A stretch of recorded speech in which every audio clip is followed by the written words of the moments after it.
What's up? Hello, and welcome to the Weekenders. This is the show where we talk about the five or the six biggest football games of the weekend. But this week we are only going to talk about five football games, and that's because we're officially at Conference Championship Weekend, which is the fun weekend before we really get to the college football playoff. So it's been a fun regular season, a lot definitely still hanging in the balance. And speaking of hanging in the balance, one thing that is not hanging in the balance is Michigan, who got another big win over Ohio State for the second year in a row. We want to shout out Lexi and her Wolverines for that great accomplishment. The first win in Columbus since the the Clinton administration. So the year 2000. I was 12 years old, so this is a very big moment. I've been on cloud nine, so. Congrats. Awesome. Well, yeah, big win for them. We'll talk for a couple minutes about the CFP poll. Nothing too crazy. I mean, you could definitely, one of the things that I think people was interested in with the CFP poll was if Michigan would be the number one team from beating Ohio State. I'll go ahead and say this. I think that it's tough because, like, you look at Georgia's win in Tennessee at home, and right at that time, that was like, okay, yeah, that's the undisputed best win of the year. But then, like, in hindsight, Tennessee gets blown out by South Carolina. They don't have Hendon Hooker anymore, so now, like, I think at the time, like, that was still a pretty good win. Michigan's win over Ohio State and Columbus is obviously great. So that's two teams with two good wins. I didn't have a strong issue with Michigan not being number one. What about you, Lexi, as the Michigan fan? Yeah, I mean, I just said, take care of yourself. You control your own destination, win out, and then that's all that matters. But people are complaining about not being in the number one spot. I kind of like the matchup with TCU a little better. I personally think, okay, well, if I don't have to line up against Caleb Williams, my team doesn't, that's a little bit less I have to worry about. I don't know. I'm fine with it. Georgia didn't do enough to not to be knocked off of that first pedal either. So, it's Michigan's second year being in the college football playoff, so I'm fine with it. Yeah, it's a really, this is a good CFP year to not be number one because just looking at the bowls, you don't have an SEC team kind of hanging out in another position. You don't want to get stuck in, the Orange Bowl, for example, and then running into Georgia, stuff like that. That always is a little tricky. So it's really not a horrible position for Michigan to be in. Fiesta Bowl, that's neutral for everyone. And really, frankly, wherever Michigan goes, they're going to sell it out with the amount of people they have. So if I'm a Michigan fan, I wouldn't be too worried about it. In terms of how I look at it, I think Georgia has a little bit better of a body of work. I think what they did in the non-conference with what they did to Oregon, who, they're here and there, they lost to Oregon State last week, but I think that alone kind of puts them a bit ahead. But the thing that's wonderful about the playoff, we'll get to find out what happens. We get to play that game, hopefully. For sure. Yeah, 100%.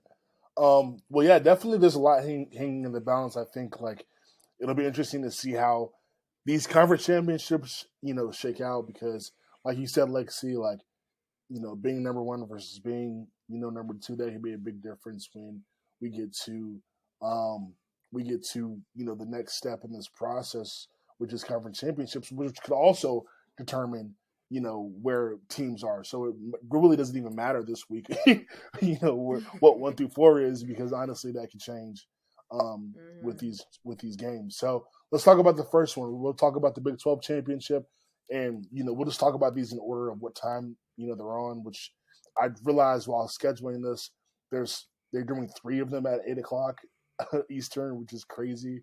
I wish they would have staggered these a bit more, but whatever. But yeah, Big 12 championship, Kansas State versus TCU in Jerry's World. Big question I think everyone is asking TCU, do they deserve to be in the playoff, win or lose? Well, I was going off on this in the group text yesterday, and I firmly believe they deserve to be in. Win or lose, they've already beaten everybody on their schedule because of the Big 12's round robin. Frankly, this game doesn't even deserve to exist because it's a little redundant. Why is TCU playing in this game?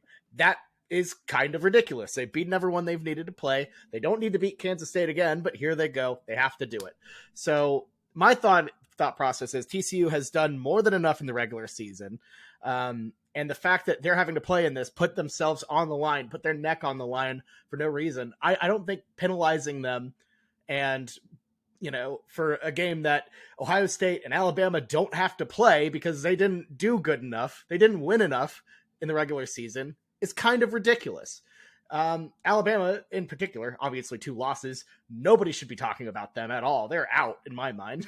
And then Ohio State, who, they could have done it on the field, but they didn't. They failed to defend home field. They got whooped mentally, physically, just completely outclassed. Something that hasn't happened in TCU yet, as they're 12-0. So for me, TCU, I think they're an auto in here.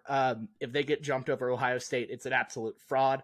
If that happens again to them, I would feel for my Frog friends down in Fort Worth, but I don't see it happening. Not this year. Yeah. I think that, like Michigan and TCU should just basically both be locks no matter what happens. And I think that this, like the conference championship games are kind of, like you said, redundant in this situation because there should be no way that Ohio State or Alabama, who don't play this weekend at all, could jump somebody ahead of them. That's crazy. So I know it could be all switched around given, if something does happen, but I'd say Michigan and TCU be a lock no matter what happens. Yeah, and I'm trying to pull up TCU's schedule next to Ohio State. It's interesting. I kind of agree. Alabama, kind of being in the conversation, or possibly leapfrogging the TCU would be absolutely insane. But taking out this game, looking at what TCU's done over the course of the year, like you said, Bobby, taking care of their business in the Big 12. Didn't have great non-conference games, but neither did Ohio State, other than Notre Dame. And it's Notre Dame and Penn State really is the only great wins. Lost to Michigan, obviously. TCU took care of business against teams who were all ranked at the time when they played them, and then in these current rankings, you still have obviously Kansas State, who they beat, Texas, and I believe that's it. So yeah, I think. Sorry, making sure I'm not missing anybody. Yeah, I think that's it. So yeah, I think TCU. I would agree. I think TCU should be in no matter what.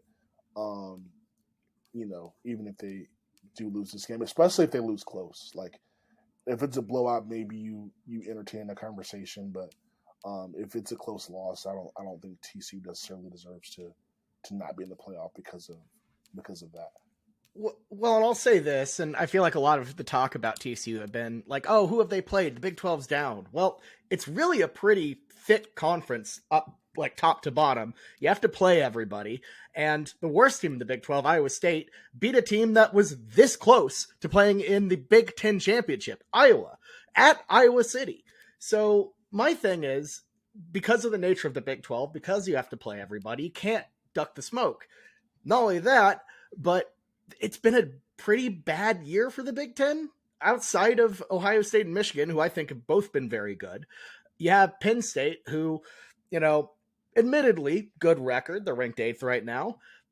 Is, they're okay. They're all right. I kind of put them around where Kansas State is. And then the rest is garbage. You can't look at the Big 10 West, which is a disaster, and then when you go south of Penn State, it's what you're the fourth best team in that division is Maryland. I'm just saying, I don't think it's been a particularly tough conference when compared to the Big 12, which I think is a very solid one. And I'm not saying the Big 12 is necessarily better than the Big 10, but the Big 10 is just not what it used to be, at least this year. Yeah, 100%. Well, interesting to see. Obviously, if TCU takes care of business, they don't have to worry about anything at all. But it is definitely an interesting conversation. TCU is favored by 2.5. Over under 61.5 should be an interesting game nonetheless. Next up is the SEC championship. It's LSU versus Georgia in Atlanta. LSU completely fumbled the bag in a way that I don't think any other team, save Clemson, has this year. Basically would have been a very compelling argument as well for, a possible playoff spot if they beat Georgia in this spot. Now, it doesn't matter if they beat them or not. They're not going to get to, be in that CFP conversation. But, Georgia possibly, losing this game could put them not necessarily out of the playoff, but, maybe in a lower ranking. Georgia is favored by 17.5. I don't think LSU really has much to play for, although, we've seen sort of this situation. Well, it's a little bit different last year, I think, but Georgia seemed to not play with the same intensity in the SEC championship as they did when they had to face Alabama in the national championship. So, this could be interesting to see, if Georgia takes LSU seriously, or if LSU comes out and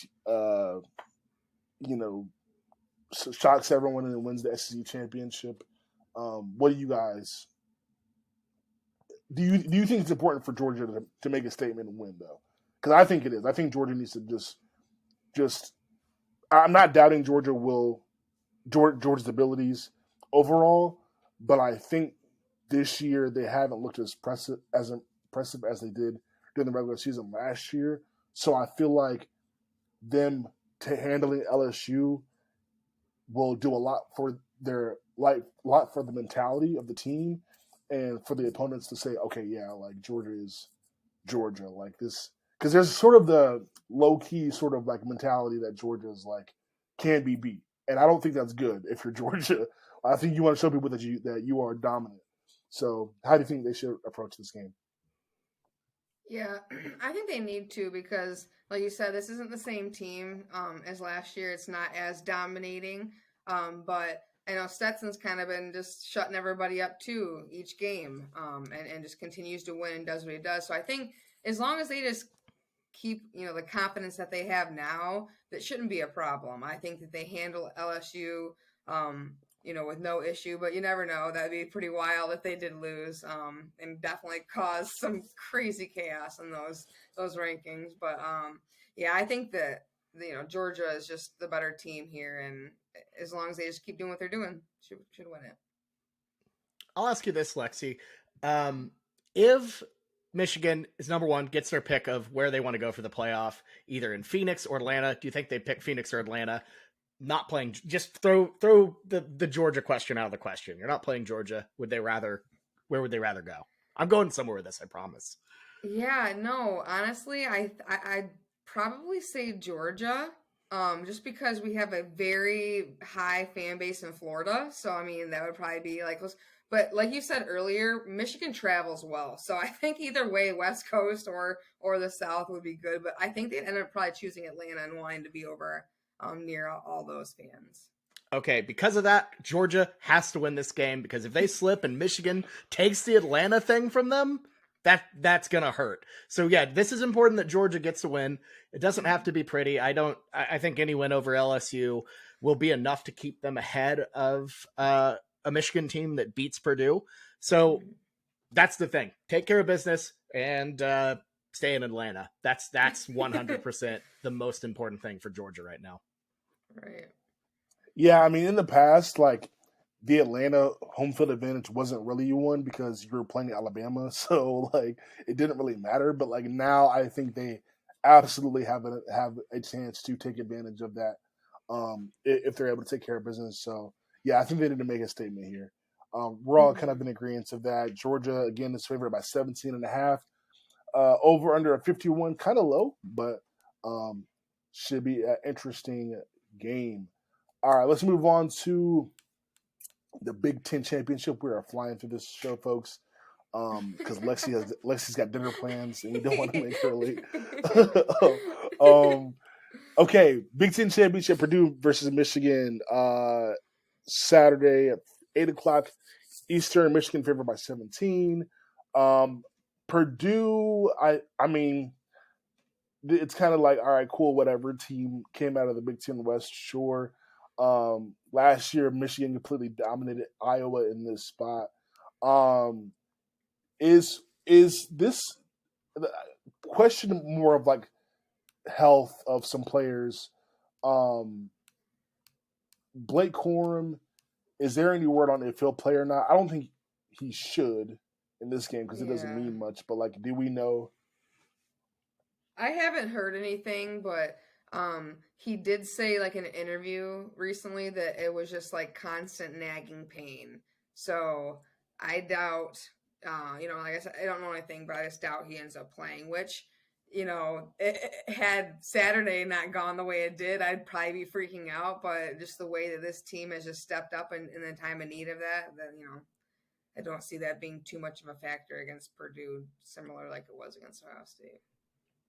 Yeah, if Harbaugh plays Corum, that's kind of, in my opinion, coaching malpractice. Just rest him up. Just rest him up for Yeah. the playoff.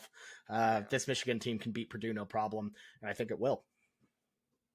Yeah, I think it's more of like it's a good interesting question. I would say I agree. I don't think you would necessarily want to play him. I think honestly like giving JJ McCarthy more confidence on top of the performance he put together last week would actually be good. Having him be more confident as a passer would help.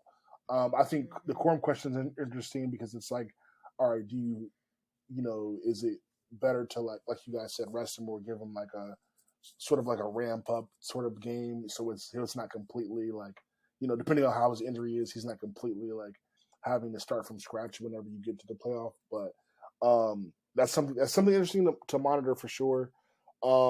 Yeah, I don't think there's like any big controversy with this game. I agree with you what you said earlier though, Lexi. I think if Michigan were to lose somehow, I think they would be fine. Yeah. Because Ohio State and I still Alabama want don't them to have a win this, though. I don't yeah. want them to overlook this. Yeah, We Yeah, need that yeah. back to back.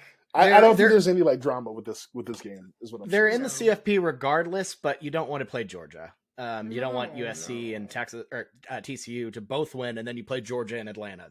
That's the nightmare scenario. You don't want to face them again like that Mm-mm. early. Yeah, 100%. All right, yeah. So yeah, Michigan big favorites over under 52. I like that over under a little bit better than than the Georgia LSU Yeah. one. That one makes a little bit more sense. But yeah, it should be an interesting game. Um, fun facts, I guess, for anyone looking for one out there. Purdue uh, is actually 20th in the country in passing yards, so this may be a high passing yard game. If anyone's interested in some maybe some Oh. passing yard props out there. All right, next let's move on to the ACC championship, which like absolute it might as well be the AAC or like the MAC or the Mountain West because it's got no bearing on anything that's happening in terms of the college football playoff. So it'll just be a nice, I guess, tip of the cap to whoever wins it. It's Clemson and UNC. Clemson's favored by 7.5 over under 63. I guess the question I have is, looking at like what the ACC is sort of becoming at the top. Obviously, UNC's having a really good year. It would be nice for them to get this win. Florida State surging seems like they're doing everything right in recruiting and Just the way they've turned their program around. I don't think Jordan Travis will be back next year, but that's another conversation. So Florida State's doing well. And other teams are making noise. And Clemson's had 2 straight sort of down years, quote unquote. Well, not quote unquote. They have had 2 straight down years. So I guess my question is like, what does the future sort of look like for Clemson? Like, this is kind of like not the spot they want to be in, honestly. Like playing in a meaningless conference championship game. Yeah, this is an interesting position for them, and Dabo's. Sorry about my dog. Dabo's starting to get a little chippy. People are starting to ask him questions about the offense, or starting to ask him when he's going to make some changes, and he's pushing back. And ultimately, it's going to come down to him if he wants to make changes, because what's happening is clearly not working there, and he's going to have to make adjustments. Otherwise, it's going to be a power struggle, and he's going to leave, and it's going to get tough. And that's kind of the problem when you are Dabo Swinney, the guy who made this program into something out of nothing. How do you tell him no? How do you tell him to change? And they're going to have to. In terms of this game, though, yeah, I'm with you. It's arguably less interesting than the AAC. At least that one is, has a logo with an angry wave on it. That's fun. This is a big nothing burger of a game to me. It's going to be exciting to see Drake May, though, in primetime. They'll be fun. So, yeah, it's a mess.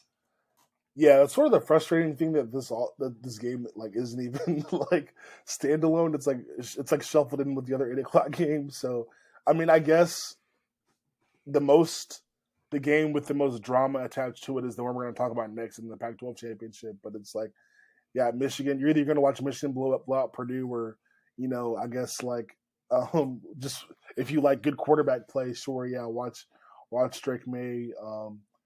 See if Dabo will come off this high horse and take DJU out of the game if he stinks it up. We'll see, but yeah, no, it's interesting. I think Clemson's in a weird spot. I don't think necessarily that they have to do anything dramatic, but they're sort of like swimming. Well, that's not that bad. I was gonna compare them to Miami, but Miami's way worse.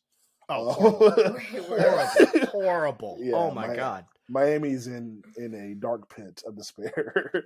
But yeah, Clemson's sort of like it's sort of getting real for them, because there's teams that are coming for them in terms of being at the top of the ACC. But nonetheless, should be interesting to see what this possibly can springboard for the future.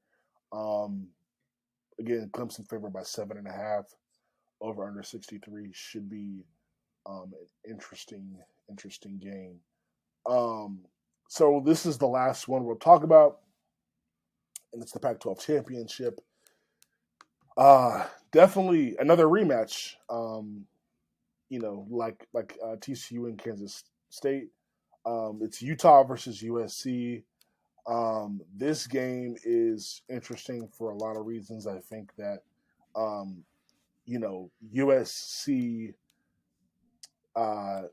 stood up to 2 challenges in UCLA and to Notre Dame, and we saw this huge offensive outpouring the last time these 2 teams played. This was in Utah. This game is obviously neutral in Vegas. Should be interesting to see how this goes, but right now, Caleb Williams looks unstoppable. Obviously, very, very shoe-in, whatever you want to call it, heavy favorite to win the Heisman Trophy. He definitely has earned that status. But yeah, huge game. USC could be in trouble if they lose. Lots definitely riding on this game. Utah would love to ruin this for the Trojans, would love to be Pac-12 champions back-to-back and all that good stuff. So what do you guys expect? How do you think this game's going to go? I'm excited because this was a really good game the first time. And, 43-42, good shootout. it could go either way. I'm really not. I'm really not like positive that Utah can beat them again, or if they can contain Caleb Williams. But it's going to be a toss up. Yeah, this is tricky because it's always hard to beat the same team twice, and Lincoln Riley's pretty good in conference championships. That that kind of worries me a bit if you're the Utes. They've been a little iffy. They kind of struggled in that Oregon game a couple weeks back, and frankly, I kind of have a feeling that USC bounces back and gets a win here, just with how they've been on a roll. But I will say, that USC defense has to be better when defending Utah tight end Dalton Kincaid. That guy was giving me a lot of flashbacks of watching Iowa State tight ends completely rip through Lincoln Riley defenses year after year after year. Sorry, Alex Grinch defenses. I want the credit where credit is due on that failure. But no, I think USC probably gets the win here. But it's definitely a dangerous position to be in for sure for USC. In the history of Pac-12 championships, usually it's a rematch, and usually the team that lost gets them back. It's tough to beat a team twice, for sure. I think Utah just plays so tough, but watching Caleb Williams play against Notre Dame, I think you saw a level of confidence, and I would say like mastery of the position and mastery of the moment. And I think when a player is on that type of level and that on that type of plane, it's hard to come down. So I think Utah is definitely going to bring the intensity. I think USC has survived a lot in spite of everything you can say about them. They don't play good defense. They lost Travis Dye. They're not really, all the way stacked yet or whatever people wanted to say. But, Caleb has this team believing. He's playing phenomenally. It's so hard to get them off the field. This has a lot. I think the only way Utah's going to win this game is if they keep Caleb Williams on the bench. Like it's one of those games. I think like they have to just play ball control, run the ball, which they can do. But yeah, I don't know. I think I said this last week on the show. Like at this point, I think I would have a hard time just picking against USC just because of what they've been able to do. But I think Utah's going to give them a really good fight. But I would definitely say USC's probably going to win this game. Mm-hmm. Okay. Yeah, I think that, and I know I've been fading them all year, and I've been wrong mostly all year, but it's gonna happen in the CFP. The USC got pretty lucky with their big Pac-12 schedule. Look, Pac-12 sneaky good. There are 6 teams in the top 25. They only beat 2. UCLA and Oregon State, both very narrow. They were able to avoid playing Oregon and Washington. So yeah. I think both of those teams would have tested this Trojan team pretty well. I was just going to say Washington is, man, what a year. Like Washington definitely was underrated. I'm trying to find did Utah play Oregon last week? Utah played Colorado and they just killed them. Yeah, okay. I don't know why Colorado doesn't count though. Yeah, no, they're not a real team. No. No, awesome. But yeah, no, this is going to definitely be for all the marbles. We're going to talk about the college football playoff obviously when that comes around, but I think I'm in early agreement with you, Bobby, that I feel like the college football playoff is where we sort of see the difference between like, oh yeah, like this is what people are talking about when they're like, okay, they need to, recruit and how like even if you make it there, like that's if you have a great quarterback, a generational guy, like that carries you far. But I think you might be onto something there. There's absolutely a shelf between playoff contender and national championship contender. Yeah. It is very real, and it very much comes out when you've had a couple weeks to prepare, and you put it out there and you see the difference in the stars. It's intense. Yeah, For sure. yeah, 100%. All right, let's get to the fun part of the show, lock of the week. Last week, oh my gosh, what a whirlwind! I was the only winner. I had the Eagles -7. They won exactly by 7 over Aaron Rodgers and the Packers. Bobby had Ohio State -7.5. You said Hey, it too. like, You called I it, said Bobby. it. I said it. If We honestly, appreciate you. you're welcome. You're welcome. What can I say? Oh gosh. Oh goodness. Okay. That's the clip they should have pulled. Oh goodness. Okay. Alexia Notre Dame +5.5. So the overall standings now sit at 3-7 for me and Bobby, and 4-6 for Lexi. Okay. For my lock of this week, I mean, I think I'm just going to keep it simple again. Try to stack these wins up.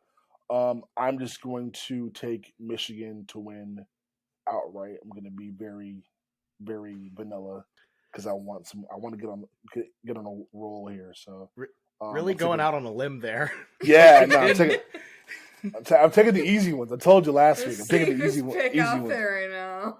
Yeah, I'm taking the easy ones. What was that? Michigan What was over the Purdue. over under for? If I knew that was an USC? option, I would have been doing that the whole time. What's the over under for USC again? 68. Ooh. Hmm.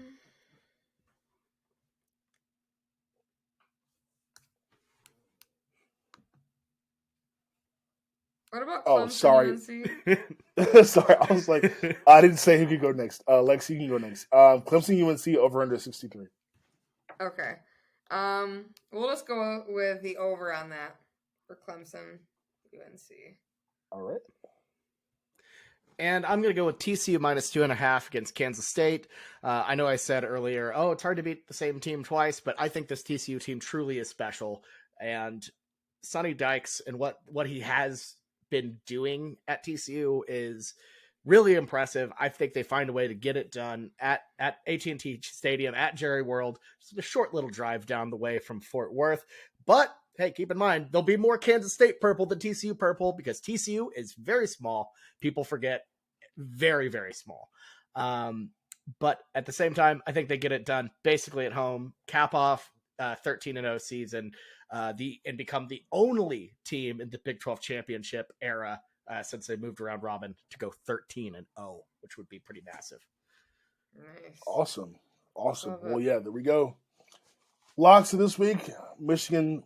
My lock is Michigan winning, beating Purdue. Bobby's got TCU -2.5. And Lexi's Bobby, got. what was that face? Hey, I got a pretty ESPN pretty intense notification. I don't know if we should talk about it on air. Oh, wait a minute. Hold on. Yeah, Nebraska's interim head coach just got arrested on suspicion of strangulation. Oh, okay. Yeah, see what I mean. It's wow. it's not No. this type of show. This is not that Yeah, type of show. Sorry, my bad. Oh, I don't get the notifications no more. The funny thing is, I thought he was gonna say like, you said interim head coach, and for some reason I was like, what did Matt Rule just got the job? Like, what did he do? Oh God, could you imagine? Oh man. Like he hadn't even like signed his W-2 paperwork yet. Hey Max, you know how quickly you can screw things up. So Yeah, no, Yeah. Matt. Oh gosh, Matt Rule, what a Oof. guy. Anyway, yeah, Michigan win was my luck. Bobby's got TCU -2.5. Alexi's got Clemson UNC over 63. Should be interesting to see. We'll come back next week and see who the winners and losers were, but we're all winners because we get to watch football and great football this weekend. Sorry for those who were wanting us to talk NFL. There's some good games this week actually, but we'll be back with info next week. See you guys later. Y'all have a great football weekend, and we'll see you right back here on the Weekenders. See you Peace. guys. Have a good Bye. one.